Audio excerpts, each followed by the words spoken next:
오늘 말씀을 통해서 하프타임을 놓치면이라는 제목으로 말씀을 나누도록 하겠습니다. 요즘에 월드컵 경기가 계속되고 있는데요. 우리나라는 안타깝게도 월드컵에 이 빛을 못 보고 아쉽게 탈락을 했습니다. 그러나 우리가 2002년도 월드컵 때 그때 정말 뜨겁게 응원하면서 기대도 많았었죠. 그때 이 히딩크 감독이 우리나라 대표 감독이었습니다. 대표 선수들을 잘 지켜보니까 우리나라 대표 선수들에게 문제가 하나 있었어요. 그게 뭐냐 하면 전반전에는 잘 뛰는데 후반전에 이제 골을 먹는 거죠. 그래서 이 후반전 문제를 어떻게 해결할 수 있을까? 이 부분에 대해서 고민을 하면서 잘 지켜보니까 후반전 앞에 이 하프타임, 소위 말하는 전반전과 후반전 사이에 쉬는 시간이 있는데 그 쉬는 시간에 뭔가 안 좋은 일들이 많았다는 겁니다. 그때 어떤 일이 있었느냐? 이 대부분 코칭 스태프들이 이 축구 선수들에게 이래서 안 되고 저래서 안 되고 너는 이 모양이고 저 모양이라서 너 때문에 그렇다 하는 지적질을 어마어마하게 했다는 거예요. 그래서 그 선수들이 전반전 뛰고 나면 후반전 뛰고 싶은 마음이 확 꺾여버려 가지고 도무지 안 되겠다 이런 생각을 하게 되었답니다. 그래서 히딩크는 어떻게 했습니까? 전반전 마치고 나면 더 으쌰으쌰 해가지고는 잘할 수 있어. 너는 오늘 최고의 선수야 하면서 만들어갔던 그 이후에 결국 우리나라가 4강까지 올라가는 기염을 통했습니다. 여러분들 이 하프타임, 전반전과 후반전 사이에 내가 어떤 삶을 사느냐, 어떻게 보내느냐, 이것은 인생을 완전히 바꿀 수 있다라는 글이 있습니다. 2009년도에 밥 버포드라는 이 목사님이 쓴 하프타임이라는 책이 있는데요. 거기 보면은 여러 가지 내용들이 나오지만 이 말씀이 있습니다. 전반전보다 나은 후반전이 되려면 내 참모습을 발견해야 한다. 전반전에서는 나 아닌 다른 사람이 되어야 할 때가 많았다. 사람들의 그 신앙의 모습을 보거나 자기 인생을 돌아보면서 아주 결정적인 메시지를 남긴 거죠. 전반전과 후반전으로 나누면 전반전의 모습으로 후반전을 사는 사람들은 별로 효과가 없었는데 인생을 바꾼 사람들, 모습을 바꾼 사람, 더 나아가서 다른 사람처럼 보이는 그 행위를 할 때 놀라운 이 도약이 있었다라는 겁니다. 그래서 제가 한 오후 예배 때 이 하프타임에 대해서 좀 더 심도 있게 좀 나누려고 생각합니다. 우리가 이 인생의 후반전은 언제부터이냐, 이것도 이제 사람들이 고민이 되겠죠. 그래서 어떤 사람은 40대, 50대 뭐 이렇게 이야기할 수 있는데 성경은 그걸 나누지 않아요. 성경은 항상 인생의 전반전은 지금 이 시간 이전이고 인생의 후반전은 오늘 이 시간 이후다라고 표현합니다. 그래서 내가 어떤 삶에 어떤 상황에 있느냐 그게 중요한 게 아니라 지금이 중요하다는 거예요. 지금 나를 어떻게 보느냐 이게 제일 중요한 모습입니다. 그래서 우리는 하프타임 바로 이 시간에 내 인생의 하프타임이다라고 생각을 하고 다시 마음을 제대로 쓰기 시작하면 내일부터 인생이 바뀌는 거죠. 그래서 우리가 1년 중에 하프타임을 언제로 보면 제일 좋으냐면은 맥추감사주일, 지난주였어요. 그래서 맥추감사주일은 굉장히 중요한 의미가 있어요. 우리만 있는 게 아니라 이스라엘 백성들에게도 있습니다. 이스라엘 백성들에게는 이 맥추절과 수장절이라는 것을 통해 가지고 하나님 앞에 추수의 기쁨을 하나님 앞에 드리는데요. 이 맥추절 그리고 후반에는 수장절 우리로 치면은 감사절이죠. 그래서 우리가 출애굽기 23장 16절에 보면 이 맥추절을 아주 지키라는 아주 명확한 메시지가 있습니다. 같이 한번 읽어봤으면 좋겠습니다. 시작. 맥추절을 지키라. 이는 내가 수고하여 밭에 뿌린 것의 첫 열매를 거둠이니라. 수장절을 지키라. 이는 내가 수고하여 이룬 것을 연말에 밭에서부터 거두어 저장함이니라. 그래서 우리는 맥주 감사주의를 통해서 첫 열매를 거둠에 감사하고요. 수장절, 추수감사주의를 통해서 하나님께서 이 한 해 동안 나의 인생을 축복해 주심을 결산하는 기쁨을 하나님 앞에 올려드리는 이러한 모습들이 필요하다라는 겁니다. 그러면 우리는 농사 짓는 사람 여기 몇 분 안 되잖아요. 그 뭐 농사 지어봐야 그래 크게 짓는 것도 아니고 그냥 우리 먹을 거 농사 짓는데 뭘 이렇게 뭐 두 번이나 감사절을 지내야 되면 한 번만 지내면 되지, 이런 생각을 우리 인간적인 측면에서 할 수 있습니다. 그러나 하나님은 이 모습을 뭘로 생각하냐면 맥주 감사주의를 하프타임으로 보시는 거죠. 그 인생의 전반기를 결산하면서 내가 어떤 마음으로 주님 앞에 서 있느냐, 그리고 내 후반기를 하나님 앞에 어떻게 결정하며 결단하며 보내느냐, 이것에 대한 기준을 잡는 날이 바로 맥주감사 주일이고 하프타임을 보내는 우리의 신앙의 정신입니다. 그래서 우리는 하루하루를 보내는 삶 속에서 내 인생을 다시금 튜닝하는 시간들이 필요한 거예요. 축구 경기에서도 전반전을 마치고 후반전을 시작하기 전 15분, 그 시간에 많은 작전이 변경되기도 하고요. 선수들을 교체하는 시간도 있고요. 그리고 컨디션 회복하는 시간도 됩니다. 그러나 중요한 것은 그때에 지난 시간들을 빨리 돌이키고 앞으로 무엇을 할 것인가에 대한 대비, 이게 중요한 거죠. 그래서 우리는 나의 인생에서 지난날에 해야 할 것, 그리고 앞으로 해야 할 것이 무엇인가가 이 하프타임에 드러나는 거예요. 그러면 그것이 무엇이냐? 그 첫 번째는 바로 마음을 어떻게 해요? 회개하는 거예요. 지난 시간을 돌이켜서 회개하는 거예요.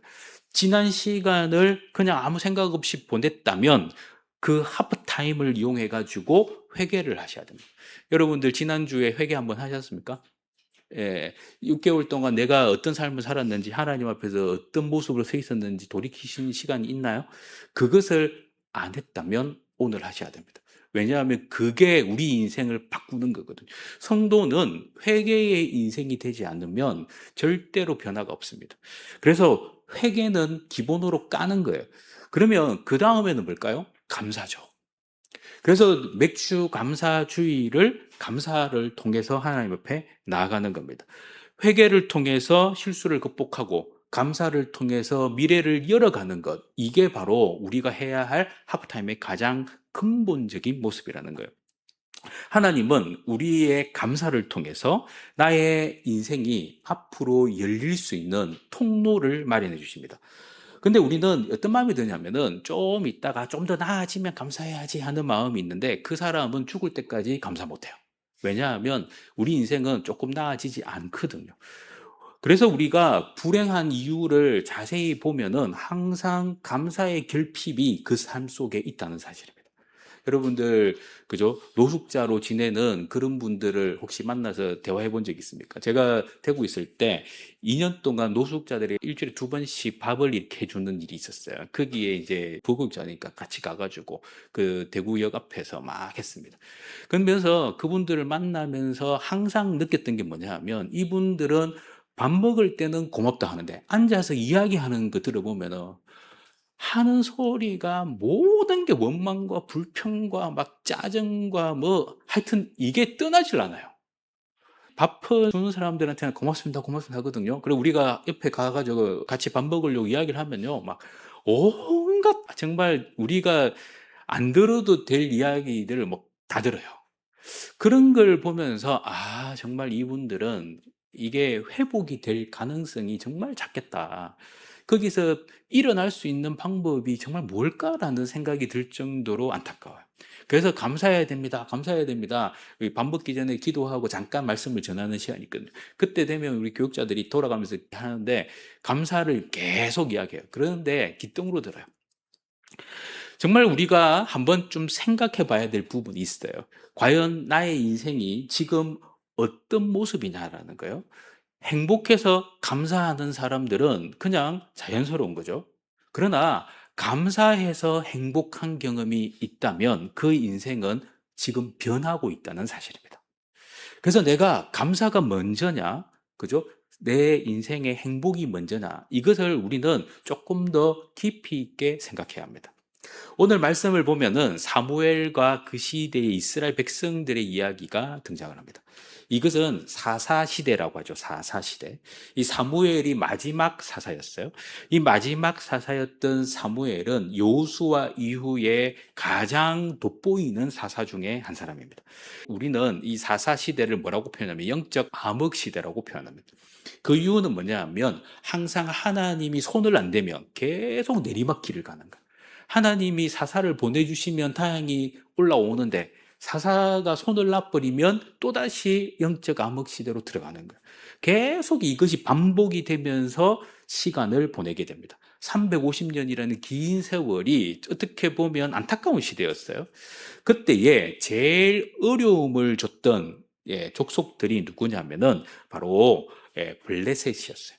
이 블레셋은 두 가지 신을 섬기는 데에 앞장섰던 민족이었죠. 바알신 아시죠? 바알신. 바알신은 남신이라고 하면 여자 신은 아세라신. 오늘 말씀에 앞에 나오는 것은 아스다롯이라고 표현하는데요. 이 바알신은 남신, 아스다롯, 아세라는 여신. 그래서 이 두 신이 아주 성적인 결합을 하면은 천둥번개가 치고요. 천둥번개가 치고 나면 비가 오잖아요. 그러면 농사가 잘 된다. 이런 생각을 그들이 했던 거죠. 그러니까 이 신을 섬기는 것 자체가 이거는 굉장히 음행하고 그리고 음란한 짓이었어요. 그것에 이스라엘 백성들이 마음이 동했다는 겁니다. 하나님께 집중하지 못하고 하나님께는 관심이 없고 그들은 이방 종족들이 믿는 그 신에 마음이 뺏겨버린 거예요. 그러니까 계속 하나님의 징계가 끊이지 않고 나타났던 그 시대가 사사시대였어요. 사무엘이 딱 등장하자마자 사무엘은 이 모든 것들을 척결합니다. 그래서 이스라엘 백성들을 싹 모집을 하죠. 미스바로 모여라. 그래서 미스바 모임을 통해서 그때의 회개의 기도를 시작합니다. 그리고 하나님의 말씀의 회복이 일어나기 시작해요. 열심히 회개를 하고 또 뜨겁게 하나님 말씀을 듣고 기도하는 중에 문제가 하나 발생을 합니다. 그게 뭐냐면 블레셋 족속들이 기습을 한다는 소식이 들어오는 거예요. 큰일 났어요. 여러분들 기도회 하고 있는데 전쟁이 일어나면 어떻게 해야 되겠습니까? 전쟁하러 가야 되겠습니까? 기도 계속해야 되겠습니까? 예, 전쟁하러 가야죠. 그러나 사무엘은 전쟁하러 가지 않습니다. 여기서 뭘 합니까? 무장해제된 상태이지만 그때 또 기도를 하는 거죠. 그러면 사람들은 불평할 수 있어요. 꼭 어느 때와 같으냐면은 이스라엘 백성들이 출애굽을 해가지고 홍해 앞에 딱 들어갔을 때, 홍해 앞에 왔을 때 이스라엘 백성들은 굉장히 두려워했습니다. 앞에는 바다고 뒤에는 자기들을 죽이러 오는 바로와 전쟁에 아주 능한 마병을 끌고 군사들이 열심히 달려오고 있었거든. 그래서 그들은 두려워하면서 아니 우리가 애굽에서 죽을 데가 없어가지고 여기 와서 우리를 죽게 하느냐 하면서 원망과 불평을 막 쏟아냅니다. 근데 하나님은 이 모세를 통해서 그 길을 여시죠. 어디에다가? 바다를 가르셔서 길을 내셨습니다. 딱 이 모습과 비슷합니다. 지금 열심히 우리는 은혜 받고 하나님 앞에 믿음으로 나아간다고 했는데 아니 하나님이면 은혜 받을 때는 그죠? 블레셋 군대들이 못 움직이게 뭔가 막아주든지 뭔가 해야 될 거 아니겠어요? 그런데 왜 이 일이 일어나느냐는 거예요. 여러분들 그런 때 많습니다. 여러분들이 마음 딱 잡고 기도 열심히 해야지 하고 내일 새벽 기도 가야지 하면은 내일 아침에 눈 딱 떠보면은 7시고요. 또 여러분들 그날 마음에 찌뿌둥해서 출근을 해보면요. 이상한 일이 일어나기 시작합니다. 그래서 내 인생이 하나님께 더 가까이 가도록 마음에 결단하고 결정하면 꼬여요. 그게 여러분들이 생각하는 인생이 이루어지지 않도록 사탄 마귀가 역사하거든요. 그러면 이스라엘 백성들도 와 이거 진짜 우리는 기도할 뿐이었는데 왜 기도 시간을 막고 우리를 죽게 만드느냐 이런 불평이 나올 수밖에 없는 거예요. 그런데 놀라운 일이 일어난 거예요. 뭐냐면 이들이 그냥 기도한 게 아니고 회개 기도를 해서 그런지 그들의 말이 바뀌었어요. 그들의 말이 이전에 사사시대에 있었던 그들의 말이 아니고 완전히 바뀌었어요. 자, 어떻게 바뀌었는지 우리 사무엘상 7장 8절 말씀을 보겠습니다. 같이 읽겠습니다. 시작. 이스라엘 자손이 사무엘에게 이르되 당신은 우리를 위하여 우리 하나님 여호와께 쉬지 말고 부르짖어 우리를 블레셋 사람들의 손에서 구원하시게 하소서 하니. 이스라엘 자손이 원망을 한 것도 아니고 불평한 것도 아니고 뭐라고 이야기합니까? 더 쉬지 말고 하나님 앞에 부르짖어 달라고 사무엘에게 이야기하고 그들도 그렇게 기도하기 시작합니다. 인생이 바뀐 거죠. 생각이 바뀐 거예요. 그들의 하프타임을 어떻게 해요? 생각의 변환과 전환이 일어난 겁니다. 사무엘에게 특별 기도를 부탁할 뿐만 아니라 그들도 열심히 기도함으로 이 상황을 모면하고 싶었던 거예요. 놀라운 일이 벌어집니다. 사무엘상 7장 10절 말씀입니다. 시작. 사무엘이 번제를 드릴 때에 블레셋 사람이 이스라엘과 싸우려고 가까이 오매 그들이 여호와께서 큰 우레를 바라여 그들을 어지럽게 하시니 그들이 이스라엘 앞에 패한지라. 아멘. 하나님 앞에 사무엘은 번제를 드립니다. 더 깊이 하나님 앞에 나아가죠. 지금까지는 기도회를 통해서 나아갔지만 이제는 아예 예배를 제사를 드립니다. 이 제사를 드린다는 것은 제사 드리려면요 뭘 해야 됩니까? 짐승 잡아와야 되고요, 짐승을 죽여야 되고요, 가죽도 벗겨야 되고요, 또 그게 짐승을 하나씩 하나씩 해체를 해가지고 하나님이 기뻐하는 제물로 드려야 되거든요. 그리고 이 번제라는 게 고기를 태우는데 언제까지 태우냐면은 다 탈 때까지 기다려야 돼요. 그러면은 이게 한두 시간으로 되는 게 아닙니다. 이게 하루를 넘겨요. 그런데 그 시간이 지나면 블레셋 군대면 어떻게 하겠어요? 요때다 해가지고 막 급습을 해가지고 끝장을 내버리고 싶지 않겠어요? 그런데 사무엘은 그 모든 상황 속에서 모든 상황에 여의치 않고 그냥 하나님이 기뻐하는 일에만 집중합니다.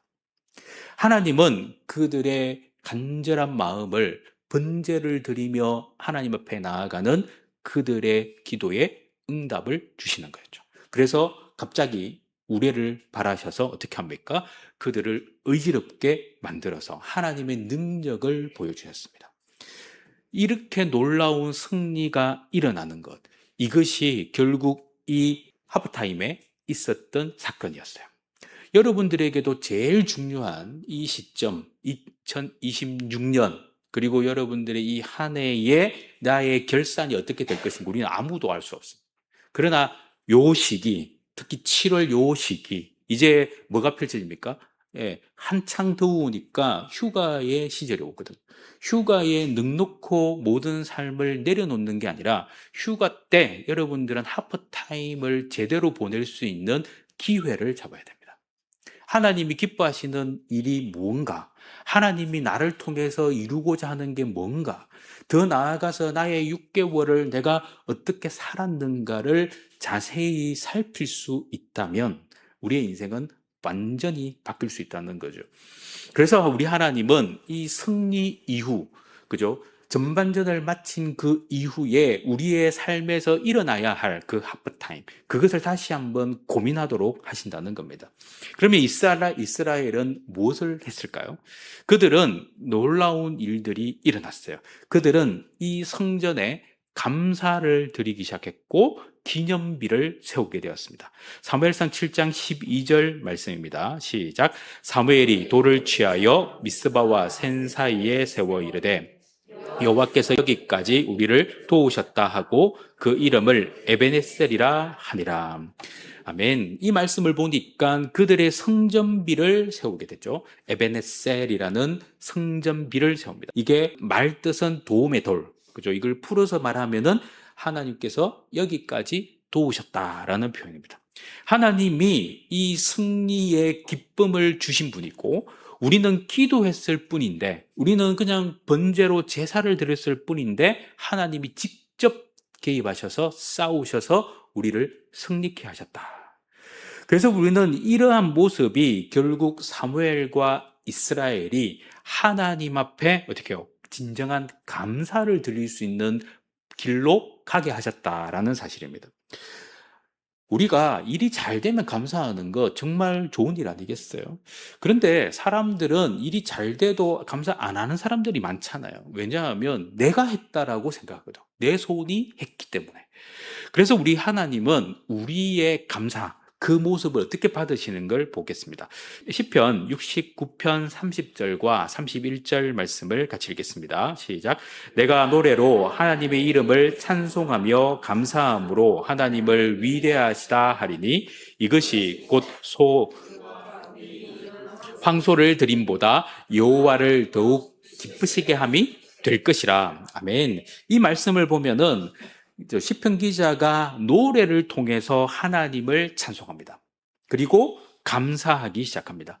근데 이 감사와 찬송 속에 하나님이 그죠? 어떻게 반응하시느냐? 그것은 그들의 찬송과 감사가 황소를 드리는 소위 말하는 희생제사보다 하나님이 더 기뻐하셨다라고 표현합니다. 이것은 무엇을 의미하는지를 여러분들 잘 기억해야 합니다. 하나님이 기뻐하는 것은 황소 안 드려도 된다는 게 아니라 그렇게 지극정성으로 드렸는데 거기에 뭐가 빠지면 안 된다는 거예요? 찬양과 감사가 빠지면 안 된다는 거예요. 하나님이 진짜 기뻐하시는 것은 이 찬양과 감사가 빠지지 않는 제사, 온전한 제사를 원하셨다는 사실입니다. 그래서 이 감사를 신앙생활의 감초라는 표현도 씁니다. 예배를 드릴 때도 감사가 필요하고요. 찬양을 드릴 때도 감사가 필요하고요. 여러분이 기도할 때도 감사가 필요하고요. 헌금할 때도 감사가 필요하고요. 헌신할 때도 감사가 필요하고요. 그래서 모든 것에 감사가 빠져서는 안 된다는 거예요. 그게 뭐냐? 진짜 내 마음이 드려졌다라는 것을 의미하는 겁니다. 그래서 우리는 이 에베네셀의 도움의 돌이라는 이 기념비를 세웠다는 것 자체가 이스라엘 백성들에게는 뭘까요? 감사였고 지금까지 함께 하신 하나님에 대한 영광을 돌리는 찬송이었어요. 자, 그렇다면 하나님께서 에베네셀 이 감사 그리고 도움의 돌을 세운 이스라엘 백성들을 어떻게 하셨을까요? 이들에게는 놀라운 일이 벌어집니다. 이스라엘 백성들이 블레셋을 이기는 것이 그냥 이기는 게 아니라 완전히 이기게 하셨다고 성경이 기록합니다. 사무엘상 7장 13절을 같이 읽겠습니다. 시작. 이에 블레셋 사람들이 굴복하여 다시는 이스라엘 지역 안에 들어오지 못하였으며 여호와의 손이 사무엘이 사는 날 동안에 블레셋 사람을 막으심에, 블레셋 사람이 굴복을 했다고 하죠. 그냥 돌아간 게, 패해서 돌아간 게 아니라 이제는 완전히 꺾였어요. 더 이상 공격하고자 하는 의지도 없고 더 이상 그들이 침범할 수 있는 상황이 안 되었다는 겁니다. 그래서 이스라엘 백성들을 하나님이 지켜주시는데 사무엘의 사사의 기간 동안에는 블레셋을 그죠? 하나님께서 완벽하게 차단해 주십니다. 안타까운 것은 사울왕이 등극하자 블레셋이 다시 기승을 부리죠. 그래서 사울왕이 오기 전까지 하나님은 그들을 완벽하게 지켜주셨다는 사실입니다. 그 지켜주시는 완전한 승리를 14절에서는 더 선명하게 우리에게 말씀합니다. 같이 읽겠습니다. 블레셋 사람들이 이스라엘에게서 빼앗았던 성읍이 에고론부터 가드까지 이스라엘에게 회복되니 이스라엘이 그 사방 지역을 블레셋 사람들의 손에서 도로 찾았고 또 이스라엘과 아모리 사람 사이에 평화가 있었더라. 아멘. 이 말씀을 보니까 블레셋 사람들에게 빼앗겼던 성읍조차도 다 다시 회복을 했다라고 성경이 말씀하고 있습니다. 이것은 손해를 회복하는 거죠. 여러분들 지금까지 많은 손해를 입었을 거예요. 근데 그 손해를 어떻게 하면은 다 보전할 수 있을까요? 나라에서 여러분들에게 뭐 돈을 줄까요? 아니에요. 여러분들이 더 열심히 하면은 다 소위 말해서 다 채워질까요? 그것도 아닌 것 같아요. 정말 이 부분은 하나님이 우리에게 역사하지 않으면 해결 방법이 없어요. 하나님은 우리를 위해서 이 모든 의미들을 우리에게 가르쳐주고 있다는 사실입니다. 과거에 블레셋에게 빼앗겼던 성읍을 다시금 회복할 수 있었던 것은 그들이 하나님 앞에 회개하고 기도하고 그리고 끝까지 주님의 돌보심을 믿고 갔을 때 그들은 승리의 기쁨을 누렸고요. 더 나아가서 그들은 감사를 하나님 앞에 올리며 하나님 앞에 에베네셀 돌을 세움으로 인해서 그들의 인생에 놀라운 역전이 일어났던 거예요. 여기서 끝나지 않아요. 그들을 깔짝깔짝 괴롭혔던 아모리 족속도 있습니다. 그 아모리 족속들은 블레셋이 손을 놓고 항복을 하니까 그죠? 아래에서 지레짐작 그들은 고개를 숙이고 이스라엘과 화평을 이루게 되는 겁니다. 이 모든 것들은 그들이 그죠? 어떻게 이스라엘 백성들이 어떻게 했다가 아니라 하나님이 그렇게 하게 하신 거죠. 그래서 우리는 이러한 모습을 통해서 우리의 모습도 다시 확인할 수 있는 거예요. 과연 내가 어려움이 당했을 때, 힘든 상황이 왔을 때, 그때 과연 나는 무엇을 위해서 가야 할까? 어디에 집중해야 할까? 하나님이 기뻐하시는 일에 이제는 집중하시기를 축복합니다. 하나님만 기쁘시면, 그죠? 하나님이 기뻐하신다면 인생의 역전은 일어나는 거예요. 여러분들에게 은혜와 그 능력이 하나님이 기뻐하실 때 나타나기 시작합니다. 그래서 내가 하나님을 어떻게 기쁘시게 할 것인가, 이것에 대한 집중력이 필요한 거예요. 나는 감사할 뿐이었는데 하나님의 손으로 승리를 우리에게 허락해 주셨다라는 겁니다. 잃어버린 것 하나님께 나는 감사한 것밖에 없는데 하나님은 손해본 것 다 채워주시더라. 이겁니다. 방법은 굉장히 단순합니다. 이것을 우리는 뭐라고 표현하면 감사의 선순환이라고 그래요. 나는 감사한 것밖에 없는데 하나님의 손으로 하나님의 우리의 모든 삶을 역전시켜 주시고 또 감사하게 하고 또 감사하니까 하나님은 내 인생을 더욱더 풍성하게 채워주시고 나는 그 풍성함 때문에 또 감사하고 그래서 계속해서 감사의 일을 만들어가는 것이죠. 그러나 원망도 똑같이 일어납니다. 원망하고 불평하면 일이 꼬이기 시작해요.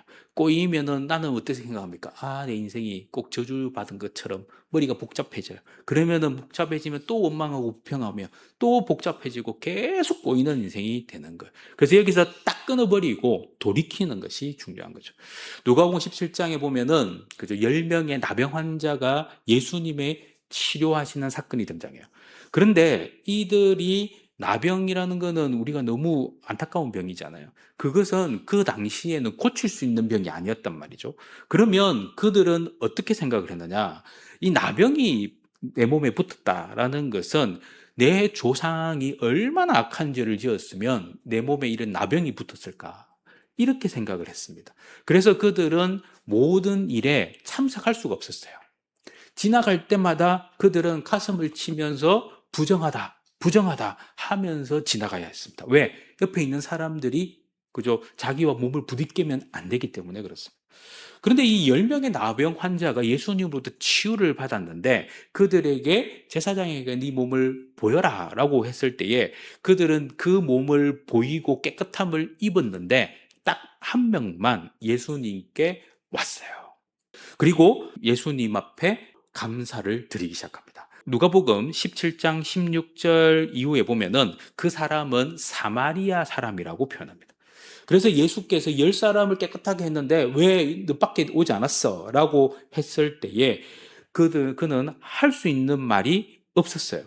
그런데 주님은 그에게 어떤 축복을 주시느냐? 19절 말씀을 같이 한번 읽겠습니다. 시작. 그에게 이르시되 일어나 가라. 내 믿음이 너를 구원하였느니라 하시더라. 주님은 다시 그에게 일으켜 세우고 네 믿음이 너를 구원하였다. 소위 말하는 영적 구원에 소위 말하는 천국 백성이 되는 놀라운 은혜를 그에게 허락해 주셨다는 사실입니다. 감사했다라는 것 그리고 예수께 다시 와서 그 몸을 보이면서 진심으로 자기를 감사의 시간으로 보냈다는 것 이것은 무엇을 의미하느냐면 주님 때문이다라는 믿음의 고백이었어요. 그래서 주님은 그것을 통해서 기뻐하시고 은혜를 그에게 베풀어 주셨다는 사실입니다. 오늘 우리도 마찬가지입니다. 여러분들이 힘들고 어려울 때 조그마한 일이라도 좋아진 일이 있다면 그냥 가만히 계시지 말고요. 주님께 나오십시오. 그러면 여러분들이 이를 악물고라도 그 감사의 제목을 찾고 감사하기 시작하고 작정하기 시작하면 불행의 고리는 끊어지기 시작합니다. 이것을 뭐라고 표현하면 무조건 감사라고 합니다. 감사는 지난주에는 제가 평생 감사를 이야기하면서 또 여러분들이 조건 감사가 아니라 무조건 감사를 오늘 여러분들에게 말씀드립니다. 나의 인생이 어떤 상황이건 상관이 없어요. 악순환의 고리를 선순환으로 바꿔야 되는 거예요. 그러면 오늘 감사가 중요한 거예요. 그런데 우리의 삶을 한번 쭉 보면요. 지금까지 여러분 삶을 보든 옆에 많은 사람들의 모습을 보든 항상 감사하는 사람은 감사합니다. 원망하는 사람은 어떤 상황에 와도 원망거리를 찾습니다. 그래서 이것을 뭐라고 표현하면 감사는 습관이라고 표현합니다. 그래서 범사에 감사라고 사도 바울이 이야기하는 거예요. 무슨 말입니까? 감사의 끓이를 습관으로 하라는 거예요. 범사에 감사하는 것은 사실은 말이 안 되는 거예요. 근데 이것은 습관적으로 감사라는 거예요. 일종의 이 습관의 모습을 바꿔야 한다는 거죠. 습관을 바꾸기 위해서는 뭐예요? 굉장히 몸부림을 쳐야 합니다. 왜? 생각을 바꿔야 하기 때문에 그렇습니다. 그래서 우리는 이 생각을 바꾸고 습관을 바꿔야 결국 그 사람이 인격이 변화되는 거거든요. 내 모습이 제로 베이스에서 다시 시작한다면 모든 것이 바뀔 수 있습니다. 믿음의 선순환, 신앙의 선순환을 위해서 여러분들 감사를 오늘부터 시작하시기를 축복합니다. 감사에 여러 사람들이 많잖아요. 여러분들 이지선 자매 아시죠? 젊을 때 육중 추돌 사고가 나가지고 그리고 온몸에 전신에 3도 화상을 입고 그리고 온몸이 망가질 뿐만 아니라 손가락도 10개 중에 8개를 잘라내가지고 남은 게 2개밖에 없어요. 얼굴에 30차례의 피부 이식을 했습니다. 그래도 우리가 볼 때는 부자연스럽죠. 그는 얼마나 괴로웠겠어요. 또 여자의 몸인데. 그러니까 그에게는 모든 일들이 불행이라고 생각하는 이 저주의 늪에 빠져 있었대요. 그러나 어느 날 말씀을 듣고 감사하기로 결정하기 시작하면서 그의 생각이 바뀌고 모든 일들이 변화를 일으키기 시작했어요. 그래서 글을 썼죠. 지선아 사랑해. 책이 대박이 났어요. 그리고 복음 전도자가 됐어요. 돈이 막 들어오기 시작합니다. 그래서 미국에 가서 대학을 마치고 대학원을 하고 박사까지 할 만한 여유 자금이 생긴 거예요. 그래서 공부를 다 했어요. 그리고 한동대에서 교수직을 했습니다. 이 모든 일들이 언제부터 시작되냐? 감사를 결정할 때부터 시작된 거예요. 여러분들 또 아시는 오프라 윈프리 있잖아요. 제가 오프라 윈프리 방송을 몇 번을 본 적이 있는데요. 딱 그때가 어느 때냐면은 어떤 날이었는데 사람들을 초대했어요.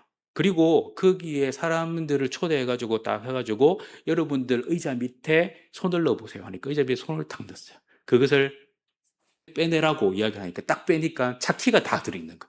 거기 있는 사람들에게 차를 다 선물했어요. 그게 오프라 윈프리입니다. 그 사람은 그 당시에 전 세계 500대 안에 들어가는 부자예요. 어마어마한 부자예요. 이 사람이 물건을 만든 사람도 아니고요. 회사를 경영한 사람도 아니에요. 그냥 그는 그죠? 열심히 노력해가지고 앵커 되려고 노력했는데 그 뒤에 그 인생이 바뀌기 시작했어요. 그러면 이 사람의 과거가 어떻게 됐느냐? 조금만 제가 설명을 해드리면요. 얘는 미혼모로부터 태어났어요. 그래서 그는 굉장히 고통스러웠죠. 그리고 더 나아가서 14살 때 자기도 미혼모가 되었어요. 그러나 아이가 2주 만에 사망을 합니다. 충격을 받습니다. 그래서 인생의 방황기가 시작돼요. 정말 다행스러운 거는 친아빠를 만나게 됩니다. 그래서 친아빠가 얘를 어떻게 할까 해가지고 방법을 찾다가 도서관에다가 그냥 넣어버려요. 애를 잡아가지고 도서관에다가 넣었어요. 그래서 그때부터 인생이 바뀌기 시작해요. 불평과 원망과 눈물만 흘리던 이 아가 책을 보기 시작했어요. 책을 보면서 생각이 바뀌기 시작한 거죠. 그래서 그의 이야기에는 책을 읽고 성경 암송을 하고 신앙으로 돌아오면서 인생이 바뀌었다. 그리고 그가 토크쇼 여왕이 될 때 그때 그의 인생을 돌아보면서 했던 말이 뭐냐면 자기는 매일 그때부터 뭘 했냐면 감사일기를 쓰기 시작했대요. 감사일. 그냥 일기가 아니라 그래서 하루에 3가지, 5가지의 감사를 하는데 내용이 보면 아주 단순합니다. 오늘 맛있는 스파게티를 먹게 해주셔서 감사합니다. 뭐 내용이 똑같진 않아요. 근데 계속 바뀌어요. 오늘 나에게 이런 음식을 주셔서 감사합니다. 내가 오늘 이런 책을 읽게 해주셔서 감사합니다. 어떤 책을 읽어가지고 그 사람의 마음을 알게 해서 내 생각이 밝아지게 해주셔서 감사합니다. 뭐 이런 식이에요. 감사를 다 쓰는데 매일마다 감사 쓰기 시작하니까 그의 인생이 바뀌기 시작한 거예요. 우리의 인생도 바뀔 수 있습니다. 뭐만 있으면요? 감사만 있으면. 왜 여러분 다 믿음이 있잖아요. 우린 하나님을 다 알잖아요. 그래서 우리는 지금 모든 베이스는 다 깔려 있습니다. 뭐만 있으면 됩니까? 감사. 그렇다면 우리의 멋진 후반전은 어떻게 이루어질 수 있을까요? 여러분들과 저는 이 감사라는 것을 내가 잡고 선순환을 일으키기 위해서 완전히 삶을 바꾸기 위해서 나의 후반전을 제대로 만들어가기 위해서 감사의 꽃을 피우겠다 결단하셔야 됩니다. 축복과 영광의 열매를 좀 바라보셔야 돼요. 그리고 감사해야지 하는 결단이 필요합니다. 범사에 감사. 감사 안 될 것을 생각하지 말고 감사 될 것을 생각하십시오. 오늘 말씀을 우리가 잘 생각해 보면 이 감사가 얼마나 중요한지를 알게 됩니다. 자, 그렇다면 오늘 말씀과 연결되는 이 시편 기자의 표현을 한번 찾아보겠습니다. 시편 50편 22절에서 23절 말씀이에요. 같이 읽겠습니다. 시작. 하나님을 잃어버린 너희여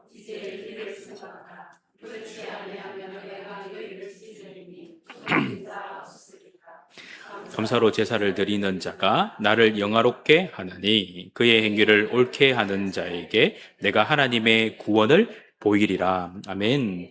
여기에 감사를 잃어버린 너희여 하면서 우리의 보편적 삶을 이야기합니다.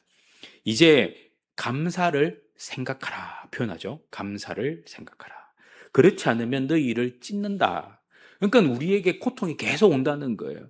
악순환이 계속 된다는 거예요. 감사를 잃어버리지 말고 하나님을 잃어버리지 말고 감사로 이제 나가기 시작하면 우리는 어떤 일이 벌어지느냐? 드리는 자가 하나님을 영화롭게 한다라고 표현합니다. 그리고 더 나아가서 하나님의 구원을 보게 된다라고 표현하죠. 그래서 은혜, 하나님이 우리에게 함께 해주셔서 은혜 베푸시는 분이심을 믿고, 그죠? 감사하기 시작하면 우리의 인생은 축복과 영광이 일어난다라는 것을 말씀합니다. 한 가지 예가 더 있어요. 여러분들 록펠러 이야기 들어보셨죠? 록펠러가 그죠? 이 엄마로부터 신앙 교육을 그래도 잘 받았어요. 그래서 이분은 항상 성경 읽기, 주일 성수, 11조 이 3가지를 잘 했어요. 그러나 성깔이 못 됐어요. 그런데 부자가 됐어요. 어마어마한 부자가 됐어요. 43세에는 미국에서 최고로 부자, 53세에는 세계에서 최고로 부자. 그 사람이 가지고 있는 돈이 빌 게이츠의 3배 정도 된다고 합니다. 지금으로 쳐도 최고의 부자예요. 그 최고의 부자였던 이 사람, 성깔이 더러워요. 그래서 이 사람이 성경 읽기, 주일 성수 11조는 잘했지만 뭐가 없었겠어요? 감사가 없었던 거예요. 그러다가 이 최고의 부자가 된 53세 때에 어떤 일이 벌어지느냐, 몸에 이상 신호가 발견됩니다. 그래서 병원에 갔는데 사형 선고를 받아요. 1년이다. 그래가지고 그는 굉장히 자기 자신을 디플레스하면서 실망하면서 병원에서 입원을 해가지고 있는데 갑자기 벽에 걸린 글이 싹 눈에 들어옵니다. 그 글은 성경 말씀이었어요. 그 말씀은 뭐냐면은 받는 자보다 주는 자가 복되도다. 받는 자보다 주는 자가 복되다라는 이것이 그의 마음속에 확 들어왔어요. 아, 이거구나. 내 인생 1년밖에 안 남았는데 이제 주는 자가 되어야겠구나. 하면서 그에게 들어온 이 마음으로 이제는 하나씩 주기를 시작해요. 그래가지고 돈을 빌리러 온 사람들에게 그냥 줍니다. 부자니까요. 주는데 이 사람이 그때부터 자기의 재단을 만들어서 돈을 차곡차곡 주는 방법을 선택하죠. 그래서 그는 12개의 종합대학을 세웁니다. 그리고 4,900개의 교회를 개척해서 건축을 해요. 더 충격적이고 놀라운 것은 여러분들 뉴욕에는 상수도 요금이 없어요. 왜냐하면 록펠러가 평생토록 다 내놨어요, 돈을. 그래서 수도 요금이 없어. 왜? 자기가 다 내놨으니까. 뉴욕 현대박물관 그것도 록펠러가 해결했어요. 유엔 본부 있죠. 그것도 록펠러가 지원해서 세웠어요. 그래서 이분이 한 일을 보면은 어마어마한 일을 그때부터 하기 시작한 거예요. 왜? 감사가 생겼기 때문에. 1년밖에 못 산다는 사람이 53세에, 54세에 죽어야 되는데 언제까지 살았느냐? 98세에 돌아가셨어요. 네. 왜? 감사하니까. 그래서 이 감사의 핵심적인 한 사람이 바로 록펠러라고 이야기를 합니다. 성깔이 못 됐지만 감사를 시작하면서 인생이 바뀌기 시작한 거예요. 우리의 인생도 그럴 수 있습니다. 지금까지의 삶이 중요한 게 아닌 거예요. 지금까지 나의 삶보다 더 중요한 것은 앞으로의 나의 인생이겠죠. 왜? 그것이 나에게는 열매가 되기 때문에 그렇습니다. 오늘 나에게 없던 열매가 앞으로 맺히게 될 겁니다. 오늘까지 나에게 없었던 수많은 축복들이 앞으로 열리게 될 겁니다. 왜? 오늘 이 시간, 하프타임, 이 시간, 여러분들의 결단, 결정, 감사가 하나님께서 기뻐 받으시는 일이 되기 때문에 그렇습니다. 오늘 이 시간부터 다시금 생각을 바꾸시고 감사의 은혜를 마음껏 누리는 저와 여러분이 되시기를 다시 한번 축복합니다. 아멘.